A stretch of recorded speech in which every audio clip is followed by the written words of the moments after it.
Good morning to all my dear students. In our last class, we have started a chapter, our environment, and we have already learned about the definition of environment. Then we have learned about pollution, pollutants and its types, and how the different type of pollutants can be recycled. These were the topic that we have already learned in the previous lecture.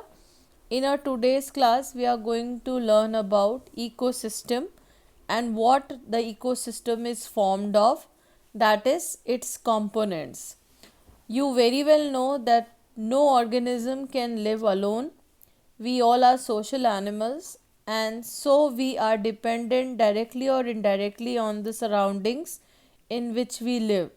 So, ecosystem is the structural and functional system of communities and their environment. So, when you add the biotic components and abiotic component, then it makes the ecosystem. All the living organisms are dependent on abiotic components, and abiotic components also are dependent on the biotic individual for their maintenance and care. So we will discuss all the components of ecosystem here in today's class. As you can see in the flow chart that the main component of the ecosystem involves abiotic component, that is the non-living components which include air, water, land. We can also categorize them as physical factors, climatic factors, inorganic factors, organic factors. So all these are the non-living components. Now when you talk about the biotic or the living components, it basically includes the living organisms, and we have categorized the biotic components into three main individuals, that is producers, consumers and decomposers. The consumers are further categorized on the basis of the food habit that they are having, that is herbivore, carnivore, omnivore and parasites. All these terms are well known to you. Now we will discuss each and every component in detail. So let us discuss the abiotic component first. So the first abiotic component is the physical factor, which include mountains, ocean, plains, plateaus, that is basically the landforms. The second factor is the climatic factor, which include the rainfall, humidity, temperature, light intensity, etc. at a particular place.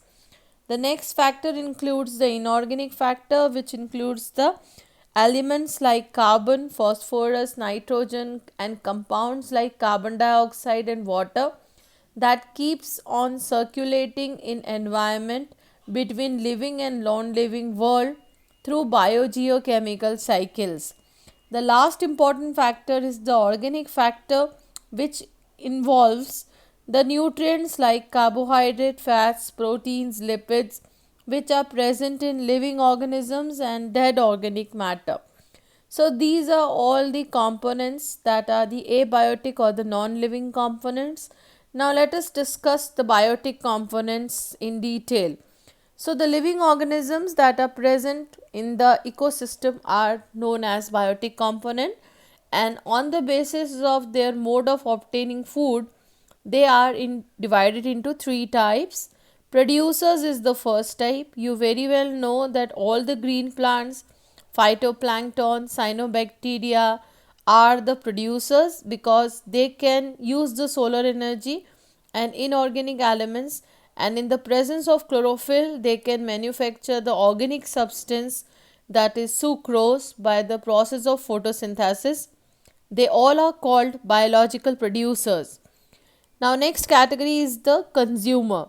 All those organisms which are unable to synthesize their own food and are dependent on producers directly or indirectly are called consumers, and they utilize material and energy stored by producers.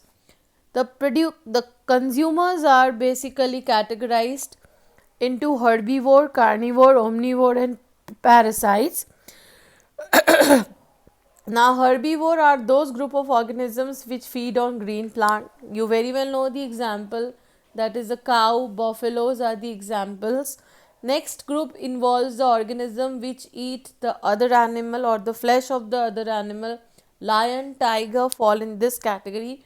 The omnivore are those group which can eat both plant and animal. Crow, dog, human beings are the omnivores. The last group is the parasites. The parasites are those individuals which do not manufacture their own food, but they are directly dependent on another organism like host for their food. Leech is one of the example, then lice is one of the example of parasite. In plant, Cuscuta plant or amarbale is the example. Then Fasciola hepatica, tapeworm, these are the other examples of parasites. So all these organisms and their examples are very well known to you. Now the last important individual is the decomposers. The decomposers basically includes bacteria and fungi. They are also called saprophytes because they obtain the food from the dead and decaying matter.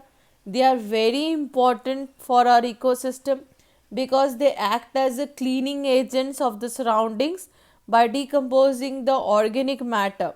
All the organic matter is coming from the living world, so they are helping in cleaning the surroundings. That is the main role of decomposers. Now let us see the different type of ecosystems. Now here, now let us see the different type of ecosystems. When you talk about the type of ecosystems, the broad categorization is done, that is the natural ecosystem and the artificial or the man-made ecosystem. Now let us define the natural ecosystems. The ecosystem that operate in nature on its own without any human interference is called the natural ecosystem. The examples are listed here like forest, grassland, desert. In aquatic systems you can put ocean, river in this category. Now the next is the artificial ecosystems. These are the ecosystems that are created and maintained by the human beings. So that is why they are running by the interference of the human beings. The major examples include the gardens, croplands, aquariums, lakes. These are all the ecosystems that are made by the human beings and they are maintained by the human beings only. So this is the general discussion about the ecosystem and their types. Now in our next class we are going to learn the more detailed aspects of the ecosystems. That's all for the day. Thank you. Have a nice day.